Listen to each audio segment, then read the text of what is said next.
everybody. So I trust you are doing fantastic. So as you know, COP28 it's around the corner. Yeah, and it's a very, very interesting topic. And I just wanted to make sure that you all connected and understand exactly what's going to happen there, right? And that's what we're going to talk about today. Right? We're going to talk about COP28, not COP in general. Yeah. So I want to dive into the fascinating world of COP, the Conference of Parties, yeah, and get you to understand so why it matters. First of all, we're going to talk about the origin of COP. I don't know whether you are very familiar with the origin of COP. So do you know where it comes from? We also want to talk about not only the origin, but also the achievement so far. What has COP achieved so far, and why do you think that we need to be looking at that? And why it matters? Why it matters to governments? Why it matters to businesses? Why it matters to individuals? Yeah. And after that, we're just going to round up and take some questions if you have some questions. And that's what we're going to have for today. Is it okay? Excellent. So, by the way, if you don't know me yet, my name is Tony Teo, and I'm the founder of CEO of Renewables in Africa. We are simply your clean energy champion. Yes, guys. So, basically, whatever question that you have, our job here is very simple. We want to make sure that we demystify the renewable energy sector for you and we get you engaged. We get you to participate, right? Especially if you are a business. So if you are uh, an individual or if you have a company, we want to make sure that you know how to participate, how to make sure that people notice what you have, people notice what is the solution that you have. And as you know, what you're going to do here, you're going to make sure that you like the video. Yeah. Now, I like you to like the video. I like you as well to make sure that you give your comment, tell us what you think about the video, and also share with people that you like. Is that okay? Excellent. And as you know, we broadcast it for many platforms. We definitely have LinkedIn, we definitely have YouTube, we definitely have Facebook, we definitely have X, and we also have Telegram. Whichever platform suits you best, that is fine. Let's just go for that. So now let's dive into the topic, shall we? So let's understand a little bit, what is that conference of party that we all call CAP, right?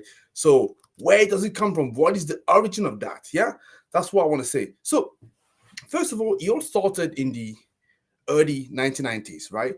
As you know, there was some growing concern about the growing impact of the human activity on the environment, in particular in terms of climate change. Yeah, so that gained significant attention in the early 1990s, and there was a convention, from the United Nations. So climate change that was adopted in 1992. That was at the early summit in Rio de Janeiro. It was setting up the stage for the corporation to combat climate change because, as you can see, there was already some concern there, and people thought, yes, we need to come together to address that. Yeah, and the convention aimed at stabilizing the greenhouse gas concentration in the atmosphere because it was at a level that was certainly starting to basically, bring some worries to people. And we were looking at how could we prevent the dangerous human interference with the climate system. That's what we do. So the inaugural COP, the Conference of Party, COP one. So I don't know if you know. So you wanna keep that in mind. So COP one, it actually happened in Berlin. Yes, it happened in Berlin, and it was in 1995. This is where we had COP one. Yeah. So that's a good date to remember, and it sort of marked the beginning of an annual series of conferences where nations will come together to discuss and negotiate climate related issues, right? So this is where we start. So obviously, as you mentioned, 1995, that's why we have COP one, and now, as you know, we're moving towards COP 28. Just to give you an idea. And COP actually, it serves as a platform for member countries to assess the progress, to negotiate new commitment, but also collectively to work towards the objective that's outlined by the UNFCCC. Yeah. And over the years, the agenda has expanded to cover a wide range of issues, including adaptation, mitigation, technology transfer, but also financing for climate related projects. And in fact, I just want to share with you here a short link or link where you can go and find some more information if you fancy.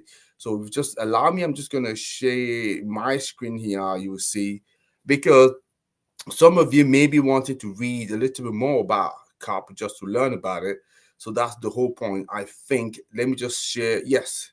Where it is. Okay, 1 second. I'm just looking at my platform here. Yep, that's it. I think that's the one. No. Sorry. I've not.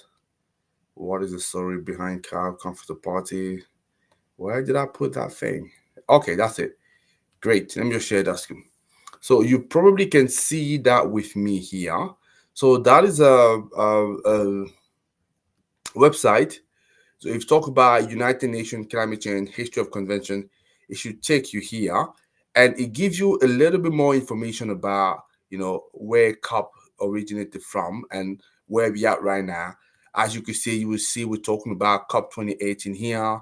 You will see probably all the main theme, the main priority that would be developed.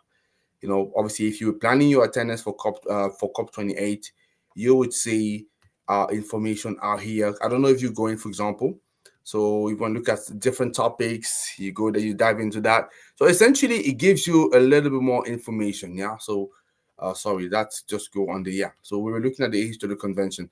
So I definitely will encourage some of you who are curious enough just to go and take a look at this website, because it gives you a little bit more information about the conference of party. And yeah, because sometimes we just taking one topic like that, we absorb it, we don't really understand what it's all about, and we make an informed an opinion, which is great.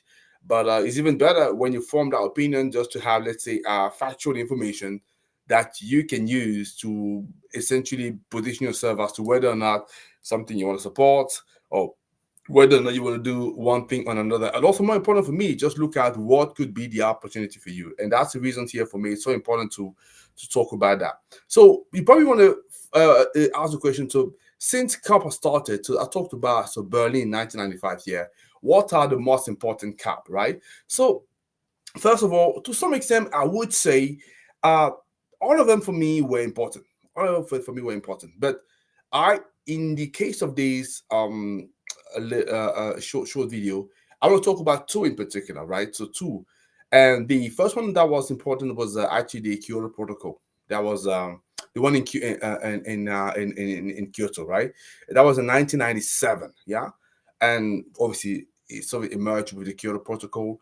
Why? Because it was kind of the first time we had like a binding commitment where we're asking industrialized nation, because these are the nations that obviously I would say the more that are responsible for the biggest amount of additional CO2 that we have into the atmosphere. And it was actually the first time there was an agreement for them to significantly reduce the greenhouse gas emission, definitely tackling CO2, but also methane, right? And each of those nations, they had a target to achieve, right? And they had a target, and they had to do that within a certain period of time, right? Definitely, there was a period of time between 2008, 2012 for them to look at that and to drastically reduce it, and also create some other mechanism, for example, cap and trade mechanism. It was a way for company for nation to reduce their CO2 emission, and to trade as well. Yeah, to trade as well those emissions. Those of them that were obviously going faster than others, they will have some credit that they can actually trade to nations that were lagging behind. Yeah, so it clearly created a cap and trade mechanism, and it created many other things. Yeah, so definitely Kyoto Protocol was definitely one that was very important. So the other one that was extremely important, and I'm sure this one, most of you would have heard about it, because most of the people that actually talk about COP these days are referring to that, is obviously the COP 21 in Paris, right? So that was 2015. Yeah. So that obviously resulted in the Paris Agreement. It was probably one of the most, even not the most pivotal COP so far to date. Yeah. So, and the conference resulted, as I say, in the agreement, which was a landmark accord, right? Where we had, countries committed to limiting global warming to well below 2 degrees Celsius, above pre-industrial level. And as you know, since then, we have moved from 2 degrees to 1.5 degrees, even if obviously to all consensus, there is a good chance so that 1.5 actually is being exceeded.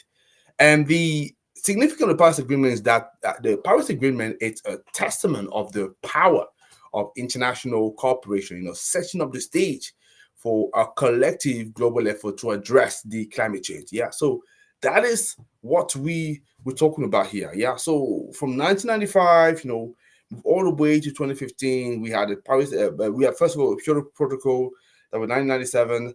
Then we have the Paris Agreement 2015, and who knows? Maybe there's certainly, I'm hoping there's gonna be another very pivotal one. But everything we're doing these days is to actually apply those uh, uh, uh, um, those decisions that were included in the Paris Agreement. Yeah, so that is what I would like you to understand.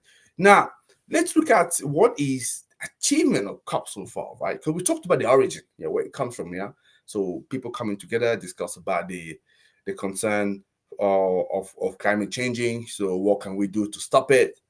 So we formed the COP. They meet every year, starting 1995, and then we talk about the two most important ones, the Kyoto Protocol, where we started, having binding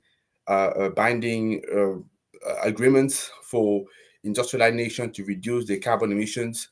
Then to the 2015 Paris Agreement, where everybody, needs to contribute. In fact, in 2015, what we had there was what for every nation was going to provide NDC, national determined contribution, yeah, NDC. So which was obviously every nation publishing, the roadmap that they were going to follow to showcase how they were going to drastically cut down their emission. Yeah. So we have that. But what could be the achievement? Because I know sometimes it's a lot easier to criticize CAP. Obviously, we all account will agree that we're probably not moving fast enough. Yeah, that's true. However, that's not to say that there's there's no achievement so far. So I'd like to talk to you quickly about some achievement. So first of all, COP, right? They have been instrumental in catalyzing global action against climate change, right? Because if they want any, platform where people come and discuss globally about this issue, many things will not be achieved. Yeah, and that's a testament of the establishment of key mechanism and agreements. Yeah, that could come from those gathering. So, obviously, the creation of the Kyoto Protocol in 1997, significant milestone, as I say, marking the first binding international treaty aimed at reducing greenhouse gas emissions from industrial nations. And also, COP, they have facilitated as well the development of clean development mechanism. I'm sure you heard about it already. CDM, clean development mechanism, and other financial instrument to support sustainable project in developing countries. Because as you know, we live in a capitalist world, right? So we need as well to create a mechanism that will incentivize people, money wise, to do this, to do the right thing. Yeah, that's what we have to do, right? Let's be honest. So yeah, and another thing that I can mention here, you have the GCF, the Green Climate Fund, which was established in 2010, and that's clearly a result of COP negotiation, and it served as a mechanism to assist developing nations in climate change mitigation, also adaptation. So other thing I can talk about is COP. They've provided a stage for countries to showcase successful initiatives, like for example the Germany energy window, which is the energy transition. That's a term that is used in German. So apologies if my German is very poor. I'm sure some of you will be jumping over and say, "Hey, that's not how you pronounce it, Tony." I'm sorry, energy window. So I don't know why I don't know how you say that, but let's go with that. Yeah. So Germany being able to showcase that, yeah. So which was a successful way to approaching some of those issues. And you also have Denmark, stride in wind energy, demonstrating the feasibility and benefit of sustainable practices. Yeah. You also COP is also, a platform where you can have advancing technology transfers, right? Sharing of best practices, and they've become key outcome, fostering innovation in renewables energy, in energy efficiency, and also sustainable agriculture. So clearly, like I say, I could see there has been some contribution there, and also the last COP, right? So we had the let's say the creation of the loss and damage fund, which was like one of the main recommendations of a developing countries toward industrialization, right? So yes, that's loss and damage fund still need to be properly detailed, defined, so that we understand what's in there, and properly launched, just like we have the GCF. However, that's how progress is made. Progress normally tends to be slow, especially when you're involving different nations coming together and coming from different perspective, right? So there's so many vested interests there. We have to play with that, yeah. But having said all of that, I would argue that, do you know that COP actually matters? COP matters to you. COP matters to your country. COP matters to your business. Do you know that? Yeah. So let me talk to you about that. Yeah. Why I believe COP matters to for all of us.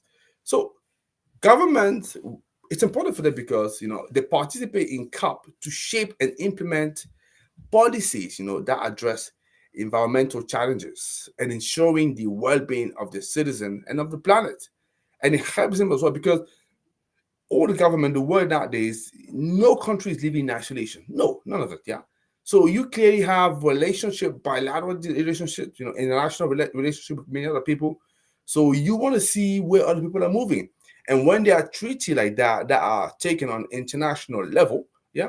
So you want to make sure that your voice is heard, and you also want to make sure that policy that are adopted there kind of are good for you, for your country, for your citizen.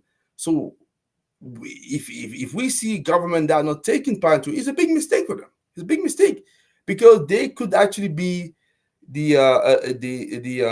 the scapegoat. I would say they could actually be left behind if they're not participating in actually shaping and molding whatever policy coming out of that. So COP is important, right? Everybody needs to contribute to participate, and you can see that nowadays. Even people from fossil fuel nation, they taking part because they say, hey, this thing is going way too fast. How can we slow it down? How can we make sure that it doesn't disadvantage us, too much? Yeah, they're doing it, And if they do that, why won't you do that as a country? Yeah, excellent. So for a business as well. So why do COP matter? It matters because it's becoming very important, because COP usually provide the roadmap for sustainable practices, innovation, and corporate responsibility. So, especially if you're a big business, you need to be aware of that. Because after that, from COP, you see a raft of policy being taken, being rolled out, and that will be affecting you. Yeah, you could see, for example, Fit for 55 in the EU. You see also a roadmap that countries like UK would take, or the IRA. So that's obviously that big law that USA, the Biden government has taken. So all of that result in what countries have made as commitment at COP, and now they're enfolding that. So when you're a business, you want to make sure that you understand what is the implication for you. And in case you say, "Oh, nah, you know what? I'm a small business. It's not going to really affect me." Guess what, guys? So what I say is that it's very simple. So either you're a big business and those rules most of the time will apply directly to you, or you a small business, but you will be in the supply chain of those big businesses. So one way or another, it will still come back to you, right? So you still need to make sure that you engage. Yeah, that's simple. And for individual, why does it matter? It matters because it directly influences the policy that shape our daily life. Absolutely. You know, Many people are seeing, for example, that anything related to green energy, clean energy is moving faster. I give you an example, typical example, the EVs. If you, for example, industrial nation, you can see that, for example, even in terms of the car industry, by 2035, so there will be automaker, they will start producing, combustion engines. Yeah. And to move progressively to hybrid and fully electrical vehicle. So electric vehicle that would affect you. That's an impact. For example, if you live in the UK, in London, you heard about in the expanse of ULEX, which is obviously a zone where we want to reduce the emissions, coming from transportation. So also the aviation industry. You can see as well there's lots of levies that goes there. That means as well that it has an impact on flight fares and so on and so forth. Yeah, it impacts you. So you want to be you want to pay attention to that. And also, just to be selfish for yourself, you want to look at what could be the opportunity for you. This is what I'm saying. Because if you don't take part, if you don't pay attention to these big summits, right, you may be missing out on the opportunity that are actually being fleshed out. And if you do that, then you have a better understanding how you can take advantage of them. So that's why for me, it's so important, so essential, for you to take part into it. I don't know whether it makes sense. Yeah. So that is what I can say. So COP, like I say, it's not just a series of conferences, but it's clearly a symbol of global collaborations, a platform for positive change and a beacon for hope and sustainable future. Yeah. And as usual, let me just finish up before I take a question. If there is any question, I just want to finish up and say for businesses, yeah. So basically, operating in the green space, yeah. It's a formidable platform for you to be visible, yeah, and to showcase what you can do, yeah. Because during those 2 weeks that COP is going to happen, it's going to be from the November 30th all the way to December 12th, that's what we're going to talk about day in, day out, day in, day out. So there's going to be a focus on that. So guess what? If you know as a business how to extract, some attention back to yourself there, that's great. So are you visible during that time? What can you do to be visible? That's the time to do it. How can you exploit it to make sure that to position yourself well, to tap into your target audience? Yeah, that's what I say. Because visibility is a new currency, guys. People don't see you, you don't count for them. So how do you position yourself?